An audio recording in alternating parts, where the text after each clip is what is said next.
Good evening, everyone. I would like to welcome you back to my small humble channel once again. My name is Brian, aka Doodleman, and today I wanted to do some more challenge on the gesture drawing, but this time it's going to be based on like a fighting stance. Yeah, I'm trying to create more like even more exaggerated like dynamic gesture drawing by utilizing like alphabets such as S, I, and C, and alphabet T for the maintaining the balance of a figure drawing. So yeah, other than just using like forms such as a square, triangle, and a circles, the alphabet system such as like S and I and C really becomes handy when it comes to anchoring, or should I say connecting and anchoring these forms to create a one complete a gesture figure figure sketch.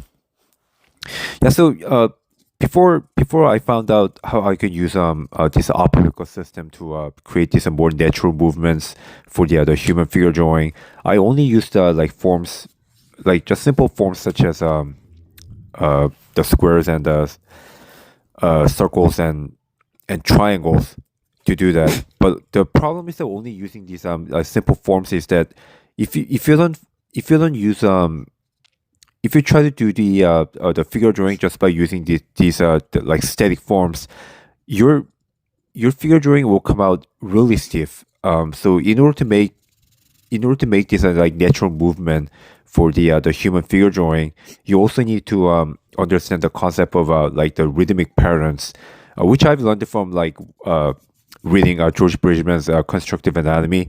Because one of the first thing that George Bridgman did was uh, just pretty much explaining like how you could construct these figures by utilizing a forms such as the squares, triangles, and circles, but at the same time, it needs to be anchored with a rhythmic lines as well to make the the movement more natural. So yeah, that's what I'm trying to explore right now as I'm drawing this this dynamic figure drawing.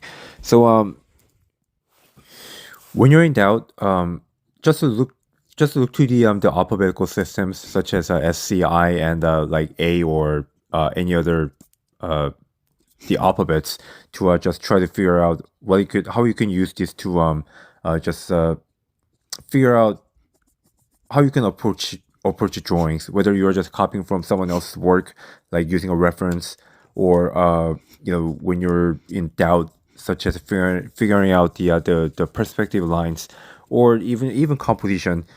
Your simple alphabets that we the simple alphabets that we use every single day could be a extremely useful tool when it comes to doing this quick sketches, or even if you're just having a fun, just doodling something like in after working hours or in between working hours when you're taking a break. Yeah, so alphabet could be extremely useful when it comes to just providing a simple guideline for drawings and the sketches and stuff. So I hope you find the ways to utilize those in the future. And I just want to say thank you so much for all of you who's been watching this channel. Yeah, now I've been struggling to make a time to make these videos nowadays too, because of my extremely long working hours. Unfortunately, I hope I could find the times to make a better scripted and better quality contents in the future. Uh, yeah, I'm just still trying to figure out ways to make some more time to so I can share my contents with all of you and with everyone who's watching YouTube around the world. So once again, I would like to thank you, and yep, if you could actually subscribe to this small channel, I would really appreciate it. So I will see you guys next time, and I hope you have enjoyed my small, not so great doodles. Thank you so much and have a good evening.